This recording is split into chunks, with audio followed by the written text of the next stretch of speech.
Yes po. So, wala tayong sasabihin sa kanya. Yun lang kanina, may nag-forward sa akin na sinabi na yun daw ikinaso ko sa kanya ay pang grade 2. Nakaposo, may screenshot Pang grade 2 raw ho. Pang grade 2 raw yung ikinaso ko. So, be it. Pang grade 2 pala eh. Tingnan na lang natin. Yung pang grade 2. Pang grade 2 pala kami. Okay. Sige. Let's see what we got. Ganun lang ho yun. Di ba? Pang grade 2 daw kami. Di sige. Hindi kaya yun? Defense mechanism niya lang yun.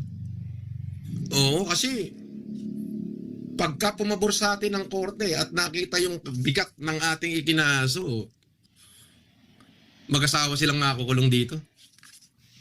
Yes.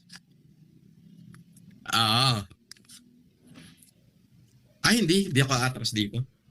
Sabi ko nga, I can do this all day, all night, all day long, all night long.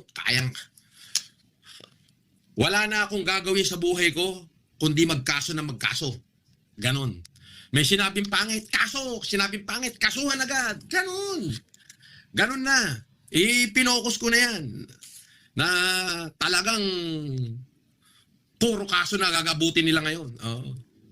Sumagot na lang sila na sumagot. Ganon lang yun. Huwag tayong papatol sa kanilang mga palipad hangin. Huwag na kayo makikipag... Wala tayo sasabihin pangit sa kanila. Hindi tayo magsasalita ng kung ano-ano. Yes, basta may sinabi sila pangit, i-screenshot nyo, padala nyo sa akin. Dahil pinagbablock nila ako at saka wala po akong Facebook Kawawala na ho yung Facebook ko. Wala na ho. Massive report na naman at saka ako etc. So padala nyo ho agad sa Viber ko lahat na ipopost nila na defamatory. Tagtag kaso na naman yan. Yes, kakasuhan natin ng I can do this all day. Putik. Di ba? Meron pa ho tayo inihahanda na isa pang kaso sa probinsya ho. Riker. Sabi ni Riker, boss, good PM. Pa-shoutout naman sa tropa ko na si Jack Santos Jubis na empleyado ng gobyerno. Maraming salamat, boss. At king ina nyong mga basher, sabi ni Riker 0917.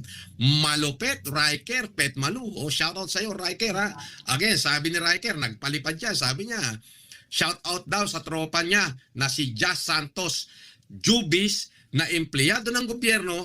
Maraming salamat, boss. At king ina nyong mga basher. Yan ang sinasabi po niya.